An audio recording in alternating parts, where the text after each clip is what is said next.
আসসালামু আলাইকুম। আজ আমরা নিয়ে এসেছি এমন এক জীবনের গল্প, যে জীবনের প্রতিটি ধাপে আছে ভয়, আছে আশা, আছে আল্লাহর অলৌকিক সাহায্য, আর আছে এমন শিক্ষা যা শুনলে আজও মানুষের বুক কেঁপে ওঠে। গল্প শুরু করার আগে আপনার কাছে একটা প্রশ্ন: আপনি কোথা থেকে দেখছেন?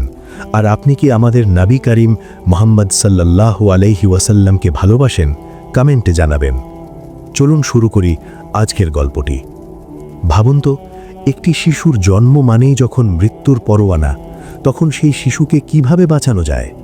যে রাজ্যের শাসক নিজেকে খোদা মনে করে, যার আদেশে নবজাতক ছেলেদের হত্যা করা হয়, সেই রাজ্যেই জন্ম নিচ্ছে এক শিশু, যার হাতে একদিন ধ্বংস হবে সেই অহংকারের সিংহাসন। মিশরের বাতাস তখন ভয় আর রক্তের গন্ধে ভারী। ফেরাউন, সেই জালিম শাসক, এক ভয়ঙ্কর স্বপ্ন দেখেছিল। স্বপ্নে সে দেখেছিল বনী ইসরায়েলের মধ্যে থেকে জন্ম নেওয়া এক ছেলে তার রাজত্ব ধ্বংস করবে, আর সেই স্বপ্নই তাকে বানিয়েছিল আরও নির্মম, আরও নিষ্ঠুর। সে আদেশ দিয়েছিল বনী ইসরায়েলের ঘরে ঘরে জন্ম নেওয়া প্রতিটি ছেলে শিশুকে হত্যা করতে হবে। ঠিক সেই সময় গভীর রাতে এক নিঃশব্দ ঘরে জন্ম নিল একটি শিশু। শিশুটির মুখে ছিল অদ্ভুত এক নূর, চোখে শান্তি। সেই শিশু ছিল মূসা আলাইহিস সালাম। কিন্তু শিশুর জন্মের আনন্দের সাথে সাথেই মায়ের বুক ভরে গেল আতঙ্কে। এই শিশুকে যদি সৈন্যরা দেখে ফেলে, তাহলে আর বাঁচার কোনো উপায় নেই। মা তখন শুধু একজন নারী ছিলেন না, তিনি ছিলেন একজন অসহায় মা, যার সামনে দাঁড়িয়ে আছে সবচেয়ে কঠিন সিদ্ধান্ত। আল্লাহ তাআলা তার অন্তরে ওহী পাঠালেন: ভয় পেও না, দুঃখ করো না, শিশুটিকে দুধ পান করাও, আর যখন ভয় পাবে তাকে নদীতে ভাসিয়ে দাও। আমি তাকে তোমার কাছেই ফিরিয়ে দেব, আর তাকে একজন রাসূল বানাবো। একজন মায়ের জন্য এর চেয়ে কঠিন কথা আর কি হতে পারে? নিজের শিশুকে নিজের হাতে নদীতে ভাসিয়ে দেওয়া। কিন্তু আল্লাহর আদেশের সামনে মায়ের ভালোবাসাও নত হলো। কাপা হাতে তিনি একটি ঝুড়ি বানালেন, শিশুকে তাতে শুইয়ে দিলেন, শেষবারের মতো বুকে চেপে ধরলেন, চোখের পানি ফেললেন, আর নীল নদে ভাসিয়ে দিলেন। নদীর স্রোত বইতে লাগল, আর আল্লাহর কুদরত কাজ করতে শুরু করল। যে নদী হাজারো শিশুর কবর হওয়ার কথা ছিল, সেই নদী হয়ে গেল মূসা আলাইহিস সালামের নিরাপদ বাহন। ঝুড়িটি ভেসে ভেসে পৌঁছে গেল ঠিক সেই প্রাসাদের সামনে যেখানে বাস করত ফেরাউন। ফেরাউনের স্ত্রী আসিয়া বিনতে মুজাহিম, যিনি ছিলেন ঈমানদার হৃদয়ের অধিকারী, তিনি ঝুড়ির ভেতর শিশুটিকে দেখে মুগ্ধ হয়ে গেলেন। শিশুটির মুখে এমন এক মায়া ছিল যা আল্লাহ নিজেই ঢেলে দিয়েছিলেন। আসিয়া বললেন, এ শিশু আমার ও তোমার চোখের শীতলতা হবে, একে হত্যা করো না। যে ফেরাউন হাজারো শিশুকে হত্যা করেছিল, সেই এই শিশুটিকে বাঁচিয়ে রাখল নিজের প্রাসাদেই। আল্লাহর কুদরত এমনই। কিন্তু আল্লাহ এখানেই থামলেন না। শিশুটি কোনো ধাত্রী নারীকে দুধ পান করছিল না।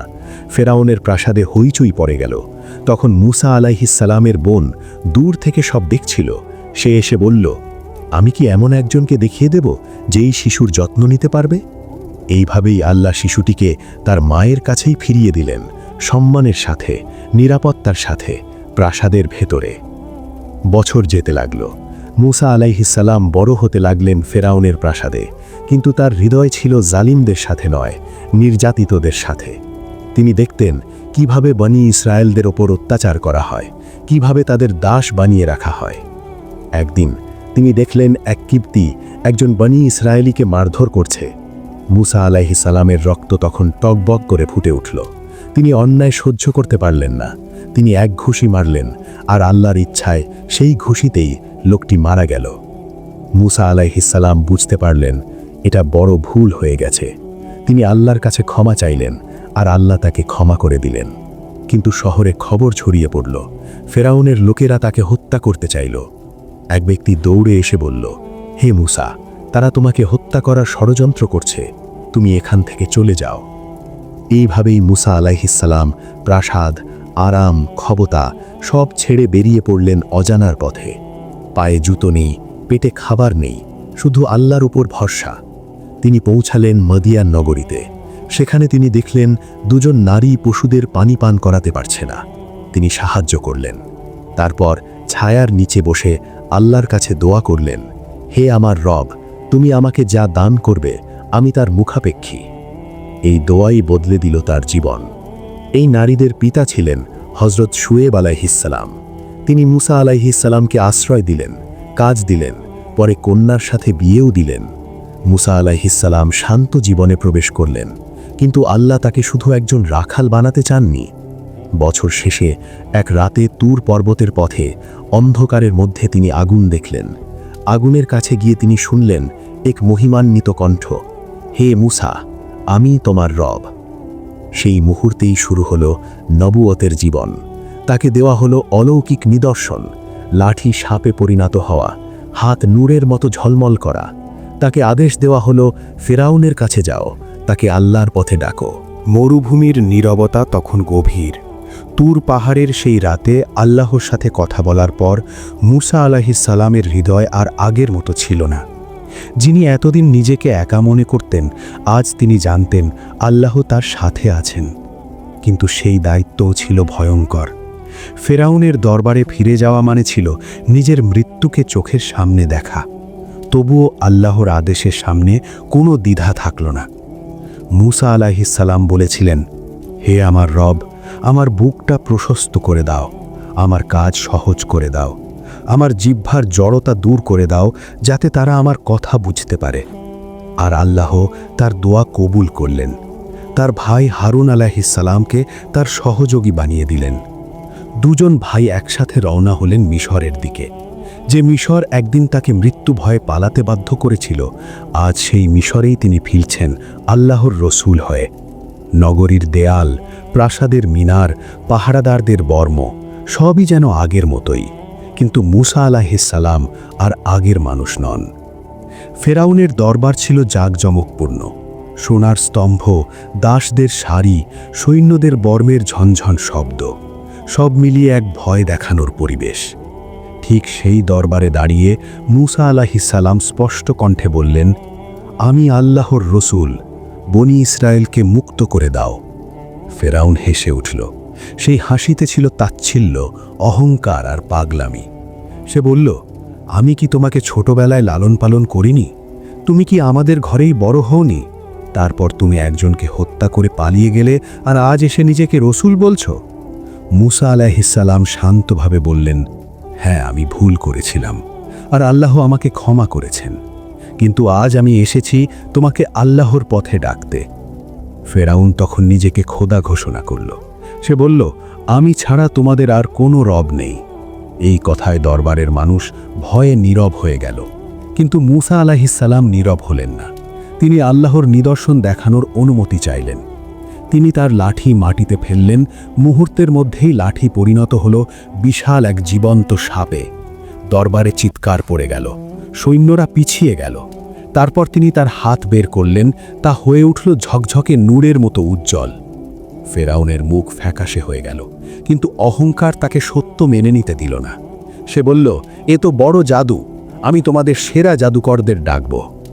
সারা মিশরে ঘোষণা হয়ে গেল। নির্ধারিত দিনে এক বিশাল ময়দানে জাদুকরদের সমাবেশ হল। মানুষ দলে দলে জড়ো হল।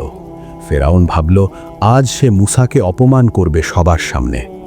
জাদুকররা তাদের দড়ি আর লাঠি নিক্ষেপ করল। মানুষের চোখে সেগুলো সাপের মতো নড়াচড়া করতে লাগল। ময়দান ভরে গেল ভয়ের চিৎকারে। সেই মুহূর্তে মুসা আলাইহিসসালামের হৃদয়ে একটু কাঁপুনি এলো। আল্লাহ তখন তাকে ওহী করলেন, ভয় করো না। মুসা আলাইহিসসালাম তার লাঠি নিক্ষেপ করলেন। সেই লাঠি বাস্তব এক সাপে পরিণত হয়ে সব ভুয়া সাপ গিলে ফেলল। মুহূর্তেই ময়দান নিস্তব্ধ। জাদুকররা তখন বুঝে গেল এটা কোনো জাদু নয়। তারা সবাই সিজদায় পড়ে গেল এবং বলল, আমরা মুসা ও হারুনের রবের ওপর ঈমান আনলাম। ফেরাউন উন্মাদ হয়ে উঠল। সে চিৎকার করে বলল, আমার অনুমতি ছাড়া ঈমান আনলে আমি তোমাদের হাত পা বিপরীত দিক থেকে কেটে ফেলব, তোমাদের খেজুর গাছে ঝুলিয়ে দেব। কিন্তু ঈমানের স্বাদ একবার যে পেয়েছে, তাকে আর ভয় দেখানো যায় না। জাদুকররা বলল, তুমি যা ইচ্ছে করো, আমরা আমাদের রবের দিকে ফিরে যাচ্ছি। এই দৃশ্য ছিল ঈমানের বিজয়, অহংকারের পরাজয়। কিন্তু ফেরাউন থামল না। সে বনি ইসরায়েলদের ওপর নির্যাতন আরও বাড়িয়ে দিল। শিশুদের হত্যা, নারী ও বৃদ্ধদের দাসত্ব সবই চলতে লাগল। মুসা আলাইহিসসালাম আল্লাহর কাছে দোয়া করলেন। তখন আল্লাহ ফেরাউন জাতির ওপর একের পর এক আযাব পাঠাতে লাগলেন। প্রথমে এলো ভয়াবহ খরা, ফসল নষ্ট হলো। তারপর এলো প্লাবন, তারপর পঙ্গুপাল, উকুন, ব্যাং, রক্তে পরিণত হওয়া পানি। প্রতিবারই ফেরাউন বলতো, হে মুসা, তোমার রবের কাছে দোয়া করো, আমরা ঈমান আনব। আযাব সরে গেলে সে আবার প্রতিশ্রুতি ভেঙে দিত। এইভাবে তার হৃদয় আরও কঠিন হয়ে গেল। এক রাতে আল্লাহ আদেশ দিলেন, বনি ইসরায়েলদের নিয়ে মিশর ছেড়ে বেরিয়ে যাও। গভীর রাতে তারা রওনা হলো, কিন্তু ভোর হতেই ফেরাউন সৈন্যবাহিনী নিয়ে তাদের পিছু নিল। সামনে লাল সাগর, পিছনে ফেরাউনের বাহিনী। মানুষ আতঙ্কে বলল, আমরা তো ধরা পড়ে গেলাম। মুসা আলাইহিস সালাম দৃঢ় কণ্ঠে বললেন, না, আমার রব আমার সাথে আছেন, তিনি আমাকে পথ দেখাবেন। আল্লাহ আদেশ দিলেন, লাঠি দিয়ে সমুদ্রে আঘাত করো। লাঠির আঘাতে সমুদ্র দ্বিখণ্ডিত হয়ে গেল। দুপাশে পাহাড়ের মতো পানি দাঁড়িয়ে রইল, মাঝখানে শুকনো পথ। বনি ইসরায়েলরা সেই পথে পার হয়ে গেল। ফেরাউন তার বাহিনী নিয়ে সেই পথেই ঢুকল। শেষ মানুষটিও পার হতেই আল্লাহ আদেশ দিলেন, পানি আবার মিলিত হয়ে গেল। ফেরাউনও তার বাহিনী ডুবে মরল। ডুবতে ডুবতে ফেরাউন বলল, আমি ঈমান আনলাম, কিন্তু তখন আর সময় ছিল না। এইভাবেই আল্লাহ দেখিয়ে দিলেন অহংকারের পরিণতি কি। মুসা আলাইহিস সালাম ও তার জাতি মুক্ত হল, কিন্তু পরীক্ষার এখানেই শেষ ছিল না। সমুদ্রের ঢেউ যখন আবার শান্ত হয়ে গেল আর ফেরাউনের অহংকারী দেহগুলো পানির নিচে হারিয়ে গেল, তখন বনি ইসরায়েলরা প্রথমবারের মতো মুক্ত বাতাসে নিঃশ্বাস নিল। চারদিকে আনন্দ, চোখে পানি। কেউ সিজদায় পড়ে গেল, কেউ আল্লাহর প্রশংসা করতে লাগল। এত বড় জালিমের পতন তারা নিজের চোখে দেখেছে, এটা তাদের কল্পনারও বাইরে ছিল। কিন্তু মানুষ বড় অদ্ভুত। বিপদের সময় আল্লাহকে ডাকে আর নিরাপদ হলেই ভুলে যেতে শুরু করে। মুক্তির কিছুদিন পরই তারা এমন এক জাতির পাশ দিয়ে গেল যারা মূর্তি পূজা করত। বনি ইসরায়েলদের মধ্য থেকেই কিছু লোক বলে উঠল, হে মুসা, আমাদের জন্য এমন একটি উপাস্য বানিয়ে দাও যেমন এদের আছে। এই কথা শুনে মুসা আলাইহিস সালামের হৃদয় কেঁপে উঠল। তিনি বললেন, তোমরা কি এখনো বোঝোনি? এত নিদর্শন দেখার পরেও কি তোমাদের ঈমান এত দুর্বল? কিন্তু তারা ছিল ধৈর্যহীন, কৃতজ্ঞতাহীন। আল্লাহ তখন তাদের জন্য মরুভূমিতে মান্না ও সালওয়া নামালেন। আকাশ থেকে খাবার আসত কোনো কষ্ট ছাড়াই। কিন্তু কিছুদিন পরই তারা বলল, আমরা এক খাবার আর খেতে পারছি না, আমাদের জন্য শাক সবজি, পেঁয়াজ, রসুন চাও। মুসা আলাইহিস সালাম গভীর দুঃখ নিয়ে বলেছিলেন, তোমরা কি উত্তমকে নিকৃষ্টের সাথে বদলাতে চাও? কিন্তু মানুষের নালিশ থামল না। এরপর এলো এক ভয়ঙ্কর পরীক্ষা। আল্লাহ মুসা আলাইহিস সালামকে তুর পাহাড়ে ডেকে নিলেন। 40 দিনের জন্য তিনি তার জাতির কাছ থেকে বিদায় নিলেন। যাওয়ার আগে হারুন আলাইহিস সালামকে দায়িত্ব দিয়ে গেলেন। কিন্তু মুসা আলাইহিস সালাম চলে যেতেই শয়তান সুযোগ নিল। সামেরি নামের এক ব্যক্তি মানুষের অলংকার গলিয়ে সোনার বাছুর বানালো। এমনভাবে বানালো বাতাস ঢুকলে শব্দ হতো। মানুষ বিভ্রান্ত হয়ে গেল। তারা বলতে লাগল, এটাই তোমাদের উপাস্য, এটাই মুসার উপাস্য। হারুন আলাইহিস সালাম বারবার নিষেধ করলেন, বোঝালেন, কিন্তু তারা শোনেনি। আবার সেই পুরনো অবাধ্যতা। যখন মুসা আলাইহিস সালাম ফিরে এলেন, দৃশ্য দেখে তিনি স্তব্ধ হয়ে গেলেন। আল্লাহর সাথে কথা বলে ফিরে এসে দেখলেন তার জাতি আবার শিরকে ডুবে গেছে। রাগে দুঃখে তিনি তাওরাতের ফলক ফেলে দিলেন। ভাই হারুন আলাইহিস সালামের দাড়ি ধরে বললেন, তুমি কেন তাদের থামালে না? হারুন আলাইহিস সালাম কান্না ভেজা কণ্ঠে বললেন, হে আমার ভাই, আমি ভয় পেয়েছিলাম তুমি ফিরে এসে বলবে তুমি বিভেদ সৃষ্টি করেছ। মুসা আলাইহিস সালাম বুঝলেন আসল দোষ সামেরির। আল্লাহর আদেশে সামেরিকে সমাজ থেকে বহিষ্কার করা হলো। সে সারা জীবন বলতো, আমাকে ছুঁইও না। এরপর মুসা আলাইহিস সালাম আল্লাহর কাছে ক্ষমা চাইতে থাকলেন তার জাতির জন্য। তিনি কতবার সিজদায় পড়েছেন, কতবার চোখের পানি ফেলেছেন, তা শুধু আল্লাহই জানেন। একজন নবী হয়েও তিনি নিজের জন্য না, নিজের জাতির জন্য কাঁদতেন। এরপর এলো আরেক পরীক্ষা। আল্লাহ আদেশ দিলেন একটি শহরে প্রবেশ করে যুদ্ধ করতে। কিন্তু বনি ইসরায়েলরা ভয় পেয়ে বলল, তুমি আর তোমার রব যাও, যুদ্ধ করো, আমরা এখানেই বসে থাকব। এই কথায় মুসা আলাইহিস সালাম আকাশের দিকে তাকিয়ে বলেছিলেন, হে আমার রব, আমি শুধু নিজের আর আমার ভাইয়ের মালিক। তখন আল্লাহ তাদের উপর শাস্তি দিলেন, 40 বছর মরুভূমিতে ঘুরে বেড়ানোর শাস্তি। সেই 40 বছর মুসা আলাইহিস সালাম তাদের পথ দেখিয়েছেন, শিক্ষা দিয়েছেন, ধৈর্য ধরেছেন। তিনি ছিলেন তাদের নেতা, শিক্ষক, বিচারক, সব কিছু। একদিন তারা পানির জন্য কাঁদতে লাগল। আল্লাহ আদেশ দিলেন, লাঠি দিয়ে পাথরে আঘাত করো। আঘাত করতেই 12টি ঝর্ণা বেরিয়ে এলো। প্রতিটি গোত্র নিজের ঝর্ণা চিনে নিল। আল্লাহ আবার দেখিয়ে দিলেন তিনি আছেন। তবুও মানুষ ভুল করে, তবুও মানুষ নালিশ করে।